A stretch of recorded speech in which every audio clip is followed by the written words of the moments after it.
Discutable. Là, on regarde le sujet sans connotation politique. Non, c'est indiscutable. Comme disait Stéphane, c'est de partout dans le monde et depuis toujours, parce que c'est la manière pour un étranger de s'intégrer, il ne faut pas oublier ça, de rentrer sur un marché du travail qui lui est plutôt hostile au départ, parce qu'il n'a pas forcément toutes les compétences fixées, mais où il y a des secteurs en tension qui sont toujours à peu près les mêmes.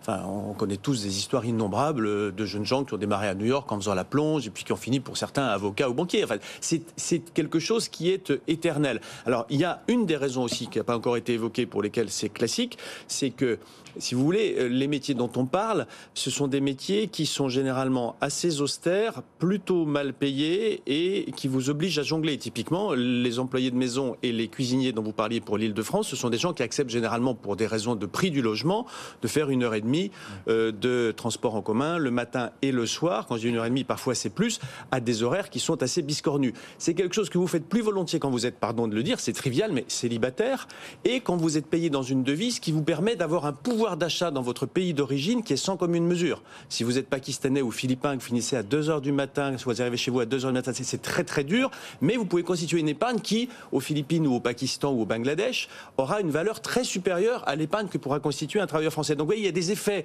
de distorsion complètement, encore une fois, triviaux, contingents, qui expliquent naturellement qu'il y ait une surreprésentation de ce type de travailleurs dans ce type de job.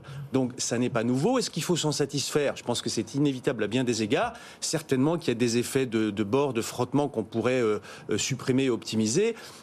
Pour être très honnête, je ne trouve pas satisfaisant que quelqu'un qui fait un métier difficile à Paris et qui rentre très très tard gagne si peu qu'il ne puisse pas le faire s'il a une famille, s'il veut avoir une vie normale et s'il n'a pas la chance de pouvoir en quelque sorte épargner dans une devise étrangère. Il y a un bug, j'allais dire, à ce niveau-là. La rémunération de ces emplois-là, qui sont austères, n'est pas suffisante pour que quelqu'un qui, j'allais dire, vit en France, normalement, entre guillemets, puisse s'en satisfaire. Donc c'est là où il y a probablement un questionnement. Certainement aussi que nos dispositifs, je reviens plus aux saisonniers, par exemple agricoles, nos dispositifs de chômage et d'indemnisation sociale ont également une responsabilité. Moi, je suis très frappé quand vous allez dans les vergers où on cueille des pommes, quand on fait les vendanges, etc.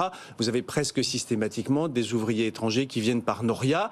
Là encore, ça dure depuis très longtemps, c'est à peu près éternel. C'est tout de même assez bizarre de voir pendant ce temps-là un certain nombre de Français qui officiellement cherchent du travail et qui ne sont pas disponibles pour ces jobs-là à ce moment-là. Donc il y a bien sûr des choses qu'on peut optimiser dans le dispositif.